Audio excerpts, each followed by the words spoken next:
Friends, आता वेळ आहे पॉवर बीआयच्या सेकंड लेसनची। या अगोदरच्या लेसनमध्ये आपण पॉवर बीआय फ्रीमध्ये डाउनलोड आणि इन्स्टॉल कसं करायचं ते पाहिलं। तो जर लेसन तुम्ही पाहिला नसेल तर अगोदर तो लेसन पहा, त्यानंतरच हा लेसन पहा। फ्रेंड्स, या लेसनमध्ये आपण पॉवर बीआयमध्ये डेटा इम्पोर्ट कसा करायचा त्याचबरोबर डेटाचं अंडरस्टँडिंग पाहणार आहोत। तर जास्त वेळ न घालवता मी प्रियांका तुम्हा सर्वांचं प्रियाटेक या चॅनलवरती स्वागत करते। Let start. फ्रेंड्स, तर डेटा इम्पोर्ट कसा करायचा ते आता आपण इथे पाहणार आहोत। अगोदरच्या लेसनमध्ये पाहिले हे फाईल, होम, इन्सर्ट वगैरे तुम्हाला जे काही दिसतात तर याला टॅब म्हणतात। खाली जे काही ऑप्शन असतात त्याला रिबन म्हणतात। आणि आता आपल्याला इथे डेटा इम्पोर्ट करायचा आहे। तर पॉवर बीआयमध्ये डेटा इम्पोर्ट करण्यासाठी 3 वेगवेगळ्या पद्धती आहे, म्हणजे 3 ठिकाणावरून आपण डेटा इम्पोर्ट करू शकतो। तर इथे add data to your report म्हणून दिलेला आहे, इथे जाऊन पण आपण डेटा इम्पोर्ट करू शकतो। किंवा इथे होम टॅबमध्ये आपल्याला डेटा ग्रुप पाहायला मिळेल, इथे गेट डेटा म्हणून ऑप्शन आहे, इथे जाऊन पण आपण डेटा इम्पोर्ट करू शकतो। त्याचबरोबर इथे राईट साईडला डेटा पेन तुम्हाला पाहायला मिळेल। हे पहा, आपण इथे मॅक्झिमाइज करूया data pane. Pen PEN pen नाही तर PANE म्हणजे डेटा पेन। आणि तिथे गेल्यानंतर इथे गेट डेटा हा ऑप्शन पाहायला मिळतो तुम्हाला। इथे जाऊन सुद्धा आपण पॉवर बीआयमध्ये डेटा इम्पोर्ट करू शकतो। तर पॉवर बीआयमध्ये फ्रेंड्स 100 पेक्षा जास्त डेटा सोर्सेसमधून आपण डेटा इम्पोर्ट करू शकतो। हो, तुम्ही बरोबर ऐकले, 100 पेक्षा जास्त डेटा सोर्सेस आहेत, त्यामधून आपण डेटा इम्पोर्ट करू शकतो। पहा ना, इथे क्लिक करूया, gate data from another source इथे दिसते तुम्हाला, यावरती क्लिक करूया। क्लिक केल्यानंतर इथे लेफ्ट साईडला इथे तुम्हाला कॅटेगरी वाईज पाहायला मिळतं। इथे फाईलमधून आपण डेटा इम्पोर्ट करू शकतो, डेटाबेसमधून करू शकतो, Microsoft fabric, power platform, Azzur, online services, other, अशा प्रकारे आपण ह्या कॅटेगरीजमधून सुद्धा डेटा इम्पोर्ट करू शकतो। किंवा इथे तुम्हाला ऑल पाहायला मिळेल। ऑल म्हणजे हे तुम्हाला दिसेल सगळं, एक्सेल वर्कबुक, टेक्स्ट असू द्या, नोटपॅड, तुमचं जेसन, XML फोल्डरमधून पण डायरेक्ट डेटा इम्पोर्ट करू शकतो, PDF असू द्या किंवा आणखीन SQL सर्व्हर डेटाबेस असू द्या, अशा वेगवेगळ्या सोर्सेसमधून आपण इथे डेटा इम्पोर्ट करू शकतो। तर आपण हा एक ऑप्शन पाहिला। नंतर जर इथे गेट डेटावरती क्लिक केलं, आता तुम्हाला तर इथे एवढेच ऑप्शन दिसतात, पण ज्यावेळेस तुम्ही इथे मोरवरती क्लिक करता तर त्यावेळी तुमच्या लक्षात येईल की तीच विंडो आपली इथे परत आलेली आहे। आणि इथे जाऊन सुद्धा आपण डेटा इम्पोर्ट करू शकतो। आता हे कॅन्सल करूया। नंतर हा तर ऑप्शन आपण पाहिलेला आहे, हा परत एकदा पाहूया। ही पण विंडो सेमच आहे, ही पण कॅन्सल करूया। आणि इथे डेटा पेनमधून गेट डेटा ऑप्शन आहे, यावरती क्लिक करूया। आणि यावर क्लिक केल्यानंतर सुद्धा तुम्हाला परत हीच विंडो पाहायला मिळते। तर या 3 पैकी कुठेही जा, तुम्हाला ही सेमच विंडो पाहायला मिळणार आहे। आणि इथे जाऊन तुम्ही डेटा इम्पोर्ट करू शकता वेगवेगळ्या 100 पेक्षा जास्त डेटा सोर्समधून। ज्यावेळी तुम्ही इथे ॲड डेटा टू युअर रिपोर्टमध्ये येतात त्यावेळेस तुम्हाला इथे एक्सेल, SQL सर्व्हर, पेस्ट म्हणजे डेटा तुम्ही कॉपी पेस्ट पण करू शकता, किंवा इथे सॅम्पल डेटा पण यूज करू शकता। तुम्हाला जर प्रॅक्टिस करायची असेल तर तुम्ही इथे सॅम्पल डेटा पण यूज करू शकता, पण त्याची तुम्हाला गरज नाही, कारण तुम्हाला मी प्रॅक्टिस फाईल शेअर करणार आहेत। ज्या काही आपण इथे प्रॅक्टिस फाईल यूज करणार आहोत त्या सर्व फाईल तुम्हाला इथे शेअर केल्या जाणार आहेत, तुम्ही त्या डाउनलोड करून प्रॅक्टिस करू शकता। आता तुम्हाला वाटत असेल की इथे एवढेच का ऑप्शन दिसतात, कारण फ्रेंड्स हे ऑप्शन फ्रिक्वेंटली यूज केले जातात, जास्तीत जास्त वेळा हेच ऑप्शन यूज केले जातात, म्हणून तुम्हाला हे ऑप्शन पाहायला मिळतात। पण इथे ज्यावेळेस तुम्ही गेट डेटा फ्रॉम अनदर सोर्सवरती क्लिक करता त्यावेळी तुम्हाला परत हे ऑप्शन पाहायला मिळतात। आणि इथे जाऊन तुम्हाला जो डेटा सोर्स पाहिजे त्यावरती क्लिक करून तुम्ही डेटा इथे इम्पोर्ट करू शकता। आता आपल्याला डेटा इम्पोर्ट करायचा आहे, तर आपल्याकडे इथे एक्सेलचं एक वर्कबुक आहे, एक फाईल आहे। तर आपण इथे डायरेक्ट एक्सेल वर्कबुकवरती जाऊन इथे जर केलं आपण आणि इथं कनेक्टवरती क्लिक केलं तर आपण डायरेक्ट डेटा इम्पोर्ट करू शकतो। पण सध्या आपण हे कॅन्सल करूया। आणि इथे जो ऑप्शन आहे ना friends, import data from Excel, इथे पण एक्सेल वर्कबुक पाहायला मिळते तुम्हाला, इथून सुद्धा आपण डेटा इम्पोर्ट करू शकतो। इथे जाऊन पण आपण एक्सेलमधून डेटा इम्पोर्ट करू शकतो। तर यावरती क्लिक करूया। आता क्लिक केल्यानंतर आपला डेटा कुठे आहे तर हे इथे तुम्हाला पॉवर बीआय 30 डेज प्रॅक्टिस फाईलमध्ये ऑर्डर डेटा आणि मोर डेटा असं पाहायला मिळते। तर ह्या ऑर्डर डेटावरती जर क्लिक केलं तर इथे सुद्धा तुम्हाला डेटा पाहायला मिळतोय, म्हणजे इथे हा डेटा पाहायला मिळतो। तर यामध्ये 4 वर्कबुक आहेत, पण आपण इथे एक वर्कबुक इम्पोर्ट करत बसणार नाही। तर इथे मोर डेटा पण आहे, म्हणजे डायरेक्ट आपण इथे एक्सेलची फाईल पण इथे इम्पोर्ट करणार आहोत। पण हे करण्या अगोदर आपण डेटा समजून घेऊया, त्याचं अंडरस्टँडिंग करून घेणं खूप महत्त्वाचं आहे। सो त्यासाठी आपण डेटाकडे जाऊया। इथे फ्रेंड्स तुम्हाला 2 टाईपचा डेटा पाहायला मिळतो. म्हणजे इथे एक ऑर्डर डेटा नावाचं एक फोल्डर आहे, त्यामध्ये 4 वर्कबुक आहेत. म्हणजे जानेवारी टू एप्रिल मंथचं रेकॉर्ड इथे तुम्हाला पाहायला मिळेल. आता इथे असेंडिंग ऑर्डरने असल्यामुळे एप्रिल अगोदर आलेला आहे, पण इथे जानेवारी, फेब्रुवारी, मार्च, एप्रिल अशी 4 वर्कबुक पाहायला मिळतील. दुसरा पण एक डेटा आहे इथे मोर डेटा म्हणून तुम्हाला पाहायला मिळेल. आता हा डेटा तुम्ही समजून घेणं खूप गरजेचं आहे फ्रेंड्स. आपण आता हे ऑर्डर डेटा फोल्डर ओपन करूया आणि इथे 4 वर्कबुक आहेत. तर समजा आपण आता जानेवारी मंथची वर्कबुक ओपन करूया. आता ओपन केल्यानंतर फ्रेंड्स इथे डेटा व्यवस्थित समजून घेणं खूप गरजेचं आहे. तुम्ही भलं त्या डोमेनवरती काम करत नसाल किंवा तुम्हाला त्या रिलेटेड जरी माहिती नसेल तरी चालेल, पण डेटा इथे समजून घ्या. तर इथे फ्रेंड्स कोणता डेटा तुम्हाला पाहायला मिळतोय, तर इथे ऑनलाईन फूड ॲप डिलिव्हरीचा डेटा आहे. म्हणजे जे ऑनलाईन फूड ॲप वगैरे असतात, झोमॅटो, स्विगी वगैरे, तर त्यांचा इथे तुम्हाला डेटा पाहायला मिळतो. इथे त्यांचं ऑर्डर ID आहे, नंतर ऑर्डर डेट आहे, कोणत्या डेटला हे केलेलं. आता इथे सगळीकडे तुम्हाला जानेवारी मंथचाच डेटा इथे पाहायला मिळेल. नंतर समजा आपण आता हे कॉलम वगैरेची साईज वगैरे वाढूया, म्हणजे व्यवस्थित तुम्हाला कॉलमचे हेडिंग पाहायला मिळतील. इथे कस्टमर ID, रेस्टॉरंट ID आहे, फूड आयटम, नंतर क्वांटिटी, डिलिव्हरी स्टेटस वगैरे, पेमेंट मेथड वगैरे पाहायला मिळेल. डिलिव्हरी स्टेटसमध्ये ते डिलिव्हर्ड झालं आहे की कॅन्सल झालं आहे, नंतर पेमेंट मेथड कोणती होती कस्टमरची, कॅश ऑन डिलिव्हरी होतं का, UPI वगैरे होतं, तर हे तुम्हाला इथे पाहायला मिळतं आहे. पण इथे तुम्हाला कस्टमर ID पाहायला मिळतं, रेस्टॉरंट ID आणि फूड आयटम पाहायला मिळतं. इथे तुम्हाला कुठेही कस्टमरचं नेम पाहायला मिळत नाही किंवा फूडचं पण नाव तुम्हाला इथे पाहायला मिळत नाही किंवा रेस्टॉरंटचं सुद्धा नाव तुम्हाला इथे पाहायला मिळत नाही. तर इथे त्यांचे ID तुम्हाला पाहायला मिळतात. आता हा जानेवारी मंथचा डेटा झाला, पण तुम्ही कुठेही जा, म्हणजे जरी जानेवारी सोडून जरी तुम्ही फेब्रुवारीचा जरी ओपन केला, ते सेव्ह करायची गरज नाही, फेब्रुवारी मंथचा जरी तुम्ही जरी इथे ओपन केला तर तुम्हाला सगळ्या मंथमध्ये कॉलम हेडिंग सेमच पाहायला मिळतील. इथे पहा सेमच, परत order ID, order date, customer ID वगैरे आहे. सगळीकडे तुम्हाला कॉलम हेडिंग सेमच पाहायला मिळतील 4ही मंथमध्ये. कारण हा जो डेटा आहे ना फ्रेंड्स, तर हा एका सॉफ्टवेअरमधून डाउनलोड केलेला आहे. सेमच सॉफ्टवेअर आहे, ऑनलाईन डेटा डाउनलोड केलेला आहे. तर याचा फॉर्मॅट सेमच आहे. फक्त काय होईल की तुमचं कस्टमर ID चेंज होतील, रेस्टॉरंट ID वगैरे चेंज होतील, पण त्याचा जो फॉर्मॅट आहे, कॉलम हेडिंग आहेत ते 4ही मंथसाठी सेमच कॉलम हेडिंग आहेत. सो प्रत्येक वर्कबुक ओपन करून पाहण्याची गरज नाही. पण इथे तुमच्या लक्षात आलं असेल की अशा प्रकारे हा डेटा आहे. हा 4ही मंथचा डेटा आपण अपेंड करू शकतो, पण त्यासाठी आपल्याला तो डेटा पॉवर BI मध्ये इम्पोर्ट करावा लागणार आहे. तो कसा करायचा ते नंतर आपण पाहणारच आहोत. प्रत्येक मंथच्या डेटानुसार आपल्याला इथे रिपोर्ट जनरेट करायचे नाही. म्हणजे प्रत्येक महिन्याचा आपल्याला इथे वेगवेगळा रिपोर्ट जनरेट करायचा नाही. तर आपल्याला सर्व महिन्याचा डेटा एकत्र अपेंड करून एकाखाली एक अरेंज करून नंतर आपण त्यावर ॲनालिसिस करणार आहोत. तर हे समजलं तुम्हाला की हा एक डेटा आहे आपला प्रॅक्टिस फाईलमध्ये, ऑर्डर डेटा नावाचा फोल्डर आहे आणि त्यामध्ये 4 वर्कबुक आहेत. नंतर आपल्याला इथे मोर डेटा म्हणून पण एक वर्कबुक पाहायला मिळते, आपण तेही ओपन करूया. आणि इथे तुम्हाला एक नाही तर 3 शीट पाहायला मिळतात. इथे पहा फूड डिटेल आहे, कस्टमर डिटेल आहे आणि रेस्टॉरंट डिटेल आहे. तर फूड डिटेलमध्ये काय पाहायला मिळतंय, तर इथे item code, food name, food type वगैरे पाहायला मिळते. नंतर कस्टमर डिटेलमध्ये तुम्हाला इथे कस्टमरचे नेम पाहायला मिळेल. इथे दिसतंय कस्टमर ID आहे, कस्टमर नेम आहे, मेंबर टाईप आहे. अगोदरच्या डेटामध्ये आपल्याला कस्टमर ID पाहायला मिळत होतं, पण तिथे कस्टमरचे नेम नव्हते. पण हा जो आपला मोर डेटा आहे त्यामध्ये आपल्याला कस्टमरचे नेम विथ कस्टमर ID पण पाहायला मिळते आणि मेंबर टाईप पण आहे. नंतर इथे रेस्टॉरंट डिटेल आहे, इथे रेस्टॉरंटचा कोड आहे, इथे रेस्टॉरंट नेम आहे आणि इथे रेस्टॉरंट टाईप आहेत. तर समजलं, हा एक मोर डेटा आहे. तर आपल्याला आणखीन एक फाईल दिलेली आहे. अगोदर तर आपण पाहिलं 4 मंथचा डेटा आहे, पण त्यांनी आपल्याला आणखीन एक फाईल दिलेली आहे. त्या अगोदरच्या डेटामध्ये आपल्याला फक्त कस्टमर ID, रेस्टॉरंट ID वगैरेच पाहायला मिळत होतं. पण इथे जो दुसरा डेटा दिलेला आहे यामध्ये आपल्याला त्या रेस्टॉरंटचं नेम, कस्टमरचं नेम वगैरे सुद्धा पाहायला मिळतंय. आलं लक्षात? आपण फ्रेंड्स इथे मल्टिपल शीटवरती काम करणार आहोत, कारण इथे आपल्याला फक्त व्हिज्युअलायझेशन नाही शिकायचं, तर आपल्याला इथे पॉवर BI मध्ये मॉडेलिंग पण शिकायचं आहे.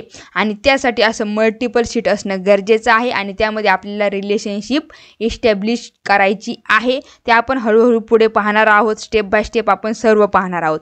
पण एक गोष्ट लक्षात ठेवा फ्रेंड्स, हा डेटा नॉर्मलायझेशन केलेला आहे. जर नॉर्मलायझेशन नसतं तर एका शीटमध्ये हा डेटा आपल्याला ॲड करावा लागला असता. पण जिथे ऑनलाईन स्ट्रक्चर असतं तिथे डेटा नेहमी हा नॉर्मलाइज फॉर्ममध्येच असतो. कस्टमरची डिटेल आपल्याला पाहायला मिळत नाही. आता इथे ऑर्डर डेटामध्ये फ्रेंड्स आपल्याला इथे कस्टमरचा ID, रेस्टॉरंट ID वगैरे पाहायला मिळतं. इथे कस्टमरचं नेम पाहायला मिळत नाही. हा डेटा नॉर्मलाइज का केलेला असतो फ्रेंड्स? कारण ज्यावेळी समजा हा डेटा आपण डाउनलोड करतो तर त्यावेळी त्या डेटाची साईज वाढायला नको. कारण प्रत्येक ठिकाणी तुम्ही कस्टमर नेम वगैरे टाकत गेले, डेटाची साईज वाढणार, रेस्टॉरंटचं नेम वगैरे, फूडचं नेम, तर डेटाची साईज वाढणार. त्याचबरोबर मेन म्हणजे डेटा कॉन्फिडेन्शियली मेंटेन होणं खूप गरजेचं आहे. कस्टमरचं नाव शो होता कामा नये.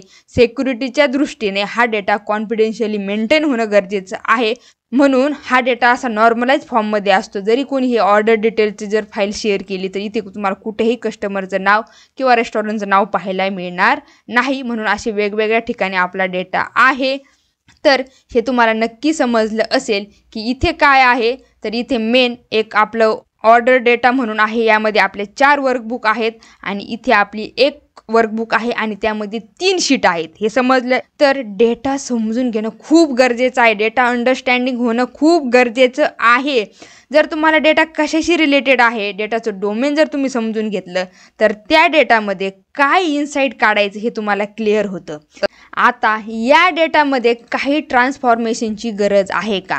परत एकदा आपण हा डेटा ओपन करूया आणि आता जरा याला वेगळ्या नजरेने पाहूया. वेगळ्या नजरेने म्हणजे काय?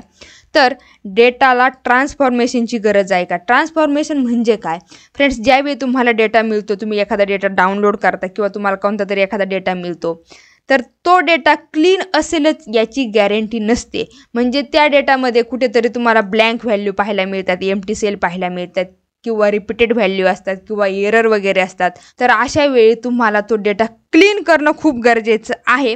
आणि पॉवर BIमध्ये आपल्याला ट्रान्सफॉर्मेशन करता आलं पाहिजे. त्यासाठी काय यूज करायचं हे आपण पुढे पाहणारच आहोत. पण डेटा ट्रान्सफॉर्मेशन ही सेकंड स्टेप झाली. अगोदर फर्स्ट स्टेप काय आहे आपली? की डेटा अंडरस्टँडिंग. डेटाला अगोदर समजून घ्या, नंतर तो डेटा ट्रान्सफॉर्म करा. जर डेटाला समजूनच घेतलं नाही तर डेटा ट्रान्सफॉर्म करता येणार नाही. तर त्यासाठी पॉवर BIमध्ये आपण एक ETL टूल यूज करणार आहोत डेटा ट्रान्सफॉर्मेशनसाठी. आणि ते ETL टूल म्हणजे पॉवर क्युरी, जे आपण पुढे पाहणार आहोत. जर तुम्हाला पॉवर BI शिकायचं असेल तर तुम्हाला पॉवर क्युरीचं, त्या ETL टूलचं नॉलेज असणं खूप गरजेचं आहे. आणि ते नॉलेज तुम्हाला इथे मिळणार आहे. अगोदर जर कोणी हे ETL टूल म्हणजे पॉवर क्युरीबद्दल जर ऐकलं असेल तर वेल अँड गुड. पण जे सुरुवातीपासून शिकतात पॉवर BIला, ज्यांनी आत्ता सुरुवात केली त्यांना पॉवर क्युरीबद्दल काही माहीत नाही, त्यांनीसुद्धा इथे टेन्शन घेण्याची गरज नाही. आपण इथे पॉवर क्युरीसुद्धा अगदी व्यवस्थित पाहणार आहोत. तर आता ट्रान्सफॉर्मेशनसाठी आपण डेटा चेक करूया. मी जसं तुम्हाला म्हटलं की आता आपण डेटाला वेगळ्या नजरेने पाहूया. तर इथे फूड डिटेलमध्ये चेक करा बरं की तुम्हाला इथे काही वेगळं वाटतंय का, कुठे एम्प्टी सेल दिसतोय का, कुठे एरर आहे का. तर इथे ते कुठे एरर नाही. आणि जर तुम्हाला फाइंड आउट करायचं असेल तर तुम्ही असे फिल्टर लावून चेक करू शकता. हे पहा, फिल्टर लावलेलं आहे मी ऑलरेडी. Alt 80 प्रेस करून तुम्ही असे फिल्टर ॲप्लाय करू शकता आणि इथे चेक करू शकता. म्हणजे इथे पहा, फिल्टरमध्ये गेल्यानंतर इथे खाली हा सगळा न्यूमरिक व्हॅल्यू आहे. या कॉलममध्ये न्यूमरिक व्हॅल्यू आहे. इथे कुठे तुम्हाला टेक्स्ट दिसतात का, किंवा इथे कुठे ब्लँक आहे का, कुठे एरर आहे का, तर इथे कुठेच नाही. असं प्रत्येक कॉलमला तुम्ही असं फिल्टर लावून चेक करू शकता की आता समजा इथे टेक्स्ट आहे तर या टेक्स्टच्या ठिकाणी इथे कुठे न्यूमरिक व्हॅल्यू आहे का. तर असं तुम्ही फिल्टर लावून सुद्धा चेक करू शकता की या डेटामध्ये काही ट्रान्सफॉर्मेशनची गरज आहे का. सध्या तरी या डेटामध्ये काही ट्रान्सफॉर्मेशनची गरज दिसत नाही. नंतर इथे कस्टमर डिटेल पण तुम्हाला पाहायला मिळेल. तर कस्टमर डिटेलमध्ये इथे कस्टमर ID आहे, इथे कस्टमर नेम आहे, इथे मेंबर टाईप आहे. हा डेटा तर बरोबर इथे सगळे तुम्हाला न्यूमरिक व्हॅल्यू दिसतील, इथे टेक्स्ट व्हॅल्यू दिसेल, कुठेही ब्लँक नाही. पण इथे मेंबर टाईपमध्ये काहीतरी गडबड आहे. आता इथे मेंबर टाईपमध्ये पहा, इथे गोल्ड आहे आणि इथे रेग्युलर आहे. पण काही ठिकाणी G आहे, काही ठिकाणी R आहे. तर हे काय झाले फ्रेंड्स? तर इथे गोल्ड आणि रेग्युलरचा शॉर्ट फॉर्म यूज केला आहे, G आणि R. तर असं नको आहे आपल्याला. तर इथे काय पाहिजे? इथे गोल्ड पाहिजे, इथे रेग्युलर पाहिजे.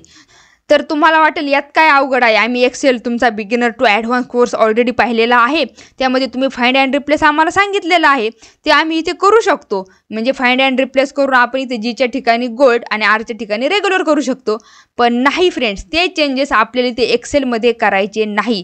तर ते आपल्याला पॉवर BIमध्येच करायचे. आणि त्यासाठी आपल्याला ETL टूलचा यूज करायचा आहे, म्हणजे पॉवर क्युरीचा यूज करायचा आहे. का तसं करायचं? समजा इन फ्युचर जर खाली इथे डेटा ॲड होत गेला, आणखीन काही डेटा समजा ॲड केला आणि परत G किंवा R जर इथे आलं तर ते ॲटोमॅटिक जरी इथे पुढे डेटा ॲड होत गेला तरी परत इथे येऊन आपल्याला ते चेंजेस करत बसायचे का?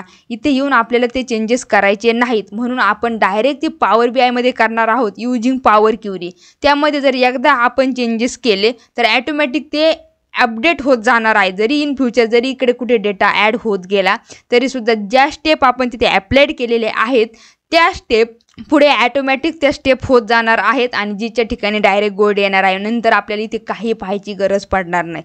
ज्यावेळी आपण हे पॉवर क्युरी पाहणार आहोत त्यावेळेस तुमच्या लक्षात येईल नेमकी मला काय म्हणायचं आहे. पण एक्सेलमध्ये आपल्याला इथे हे फाइंड अँड रिप्लेस करायचं नाही. तर ते कुठे करायचं आहे आपल्याला? पॉवर बी आयमध्ये. तर पॉवर बी आयमध्ये त्यासाठी आपण पॉवर क्युरी हे ETL टूल यूज करणार आहोत. ETL म्हणजे काय? E for extract, T for transform आणि L फॉर लोड. एक्स्ट्रॅक्ट करायचा डेटा पॉवर क्युरीमध्ये आणायचा, नंतर ट्रान्सफॉर्म करायचा म्हणजे त्यामध्ये काय चेंजेस आहेत ते चेंजेस करायचे आणि नंतर परत तो डेटा लोड करायचा आपल्या पॉवर बी आयमध्ये किंवा तुम्हाला जिथे पाहिजे तिथे तो डेटा तुम्ही लोड करू शकता. तर हे हे तुमच्या लक्षात आलं की जी आणि आरच्या ठिकाणी आपल्याला इथे चेंजेस करायचे आहेत आणि ह्या ज्या काय आपण त्यासाठी स्टेप ॲप्लाय करणार आहोत त्या स्टेप आपल्याला परत करण्याची गरज पडू नये म्हणून आपण हे पॉवर क्युरीमध्ये करणार आहोत. तर इथे आपल्याला ट्रान्सफॉर्मेशनची गरज आहे का? एवढं मी तुम्हाला सांगितलं म्हणजे तुम्हाला नक्की समजले असेल की इथे ट्रान्सफॉर्मेशनची गरज आहे. नंतर रेस्टॉरंट डिटेल, इथे पण काय ट्रान्सफॉर्मेशनची गरज मला वाटत नाही कारण रेस्टॉरंट कोड आहे, नेम आहे आणि टाईप आहे. इथे कुठे म्हणजे ट्रान्सफॉर्मेशनसाठी काय चेक करायचं? कुठे नंबरचा कॉलम असेल तर तिथे टेक्स्ट तर नाही ना, किंवा टेक्स्टच्या ठिकाणी नंबर तर नाही ना, कुठे मिसिंग व्हॅल्यू तर नाही ना, कुठे ब्लँक तर नाही ना, किंवा कुठे एरर आहे का, किंवा असं काय आहे का जिथे मध्येच कुठेतरी शॉर्ट फॉर्म यूज केला आहे, असं सर्व चेक करणं. म्हणजे हे जर व्यवस्थित असेल तर याला म्हणतात की डेटा क्लीन असणं. आणि यापैकी जर कुठेही जरी काही प्रॉब्लेम वाटत असेल तर त्याला आपल्याला डेटा ट्रान्सफॉर्म करणं खूप गरजेचं आहे. फ्रेंड्स, या वर्कबुकमध्ये कोणत्या शीटमध्ये ट्रान्सफॉर्मेशनची काय गरज होती हे आपण पाहिलेलं आहे. ते ट्रान्सफॉर्मेशन आपण करणारच आहोत. पण आता आपण हे क्लोज करूया आणि आपली जी दुसरी फाईल आहे आपण ती ओपन करूया. आता इथे दुसरा फोल्डर फ्रेंड्स ऑर्डर डेटा म्हणून आहे. यामध्ये आपले 4 वर्कबुक आहेत. तर यातील कोणतं एखादं वर्कबुक आपण समजा ओपन करूया, जानेवारीचं ओपन करूया आणि चेक करूया. एक वर्कबुक जरी चेक केलं, त्या वर्कबुकमध्ये जरी डेटा चेक केला तरी बाकीचे वर्कबुक चेक करायची गरज नाही. इथे आपण फिल्टर लावून सुद्धा चेक करू शकतो. म्हणजे कुठे नंबरच्या ठिकाणी टेक्स्ट आहे का किंवा टेक्स्टच्या ठिकाणी कुठे नंबर आहे का असं फिल्टर लावून तुम्ही चेक करू शकता. कॉलम वाईज चेक करा. आता इथे पाहिजे सगळीकडे नंबरच आहे तर कुठे ब्लँक व्हॅल्यू दिसते का, कुठे टेक्स्ट आहे का, किंवा ज्या कॉलममध्ये टेक्स्ट व्हॅल्यू आहे तिथे सुद्धा तुम्ही जाऊन चेक करू शकता फिल्टर यूज करून की इथे टेक्स्ट आहे तर टेक्स्टच्या ठिकाणी कुठे न्यूमरिक व्हॅल्यू आहे का, किंवा इथे कुठे खाली ब्लँक दिलेला आहे का. तर इथे तसं काही नाही, फक्त कॅन्सल आणि डिलिव्हर्ड एवढे 2च टेक्स्ट आहेत तर तुम्हाला त्या कॉलममध्ये तेवढेच पाहायला मिळतात. तर असं तुम्ही इथे जाऊन चेक करू शकता, फिल्टर ॲप्लाय करून या गोष्टी पाहू शकता. तर या डेटामध्ये सुद्धा काही गरज नाही आहे. म्हणजे आपल्याला डेटा अगदी क्लीन आहे. इथे आपल्या ट्रान्सफॉर्मेशनची गरज नाही. असं जानेवारी, फेब्रुवारी, मार्च, एप्रिलचा सुद्धा डेटा आहे. सो बाकीचा डेटा आपल्याला चेक करत बसायची गरज नाही. तर आता आपण डेटा अगदी व्यवस्थित समजून घेतलेला आहे. आता वेळ आहे फ्रेंड्स डेटा इम्पोर्ट करण्याची. पॉवर बी आयमध्ये डेटा इम्पोर्ट कसा करायचा ते आता पाहणार आहोत आपण. तर त्यासाठी जाऊया पॉवर बी आयमध्ये. तर एक्सेलमधून जर डेटा आपल्याला डायरेक्ट इम्पोर्ट करायचं असेल तर इथे इम्पोर्ट डेटा फ्रॉम एक्सेल हे तुम्हाला पाहायला मिळेल, किंवा इथे सुद्धा आहे एक्सेल वर्कबुक. यावरती क्लिक करा आणि सध्या आपलं तेच फोल्डर ओपन आहे, जिथे आपला डेटा आहे ते फोल्डर ओपन आहे. तुम्ही ब्राउज करू शकता की तुमचा डेटा तुमच्या PC मध्ये कुठे आहे. त्याप्रमाणे इथे ब्राउज करून आपण डेटा इम्पोर्ट करू शकतो. फ्रेंड्स, इथे तुम्हाला ऑर्डर डेटा हे एक फोल्डर पाहायला मिळेल आणि इथे मोर डेटा नावाचं एक वर्कबुक आहे. तर आपण ऑर्डर डेटावरती क्लिक केल्यानंतर इथे आपले 4 वर्कबुक आहेत. तर आपण एक वर्कबुक इथे इम्पोर्ट करणार नाही, तर आपण डायरेक्ट फोल्डर इम्पोर्ट करणार आहोत. ते कसं करायचं ते तुम्हाला पुढे पाहायला मिळेल. पण आता इथे तुम्हाला डायरेक्ट एक वर्कबुक पण पाहायला मिळतं. हे मोर डेटा म्हणून वर्कबुक आहे. यावरती क्लिक करा. क्लिक करून इथे ओपनवरती क्लिक करा. ओपनवरती क्लिक केल्यानंतर काही सेकंदामध्ये असं कनेक्टिंग नाव येणार आणि तुमचा डेटा इथे पॉवर बी आयमध्ये इम्पोर्ट होणार आहे. हे पहा, इथे डेटा आलेला आहे. तुम्हाला हे नेव्हिगेटर दिसेल आणि इथे वरती गेल्यानंतर इथे मोर डेटा नावाचं आपलं वर्कबुक आहे आणि त्यामध्ये ज्या काही 3 शीट आहेत त्यांचे नाव आपल्याला इथे दिसतात. तुम्हाला जर याचा प्रिव्ह्यू पाहायचा असेल म्हणजे त्याची कंटेंट पाहिजे असतील तर यावरती क्लिक करायचं, म्हणजे हे चेक करायचं.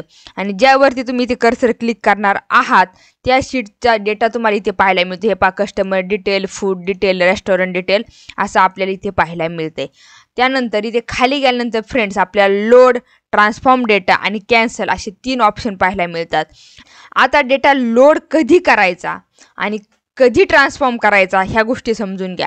लोड कधी करायचा की ज्यावेळी डेटा आपला क्लीन असतो, म्हणजे तिथे आपल्या ट्रान्सफॉर्मेशनची गरज नसते, डेटामध्ये कुठे डुप्लिकेट व्हॅल्यू पाहायला मिळत नाही, एरर नसतात किंवा टेक्स्टच्या ठिकाणी नंबरच्या ठिकाणी टेक्स्ट किंवा असं जे आपल्याला रिप्लेसमेंट करायचं आहे, जीच्या ऐवजी गोल्ड आला पाहिजे, आरच्या ठिकाणी रेग्युलर आलं पाहिजे, असं काही नसतं. तर त्यावेळेस आपण डायरेक्ट डेटा लोड करू शकतो पॉवर बी आयमध्ये. पण आपल्याला इथे ट्रान्सफॉर्मेशनची गरज आहे. तुम्हाला माहीत आहे कस्टमर डिटेलच्या शीटमध्ये इथे काय झालेलं आहे, गोल्डसाठी इथे शॉर्टकट जी यूज केला, रेग्युलरसाठी आर केला, तर इथे आपल्याला जीच्या ठिकाणी गोल्ड झालं पाहिजे, आरच्या ठिकाणी रेग्युलर झालं पाहिजे, म्हणून डेटा आपल्याला इथे ट्रान्सफॉर्म करायचा आहे. आणि डेटा ट्रान्सफॉर्म करण्यासाठी आपण पॉवर क्वेरी यूज करणार आहोत. तर आपल्याला इथे लोडवरती क्लिक न करता इथे डेटा ट्रान्सफॉर्म करावा लागणार आहे. ते कस्टमर डिटेल या शीटमध्ये चेंजेस आहेत आणि ह्या शीट एकाच वर्कबुकमध्ये आहे, म्हणून आपल्याला हा डेटा आधी ट्रान्सफॉर्म करूनच पूर्ण डेटा लोड करणं गरजेचं आहे. तर आपण हा डेटा ट्रान्सफॉर्म करणार आहोत, पण या लेसनमध्ये नाही, तर तुम्हाला ते नेक्स्ट लेसनमध्ये पाहायला मिळणार आहेत. तर सध्या आपण कॅन्सल करूया आणि डेटा ट्रान्सफॉर्म कसा करायचा हे पाहण्यासाठी अगोदर या चॅनलला सबस्क्राईब करून पुढील बेल आयकॉनवरती क्लिक करायला विसरू नका. फ्रेंड्स, या लेसनमध्ये डेटा इम्पोर्ट कसा करायचा त्याचबरोबर डेटाचं अंडरस्टँडिंग आपण पाहिलं. नेक्स्ट लेसनमध्ये आपण डेटा ट्रान्सफॉर्मेशन पाहणार आहोत. ते अगोदर हा लेसन तुम्हाला कसा वाटला हे कमेंट करून मला नक्की सांगा. आत्तापर्यंत जर चॅनलला सबस्क्राईब केलं नसेल तर चॅनलला सबस्क्राईब करा व पुढील बेल आयकॉनवरती क्लिक करायला विसरू नका. चला भेटूया नेक्स्ट लेसनमध्ये. तोपर्यंत बाय.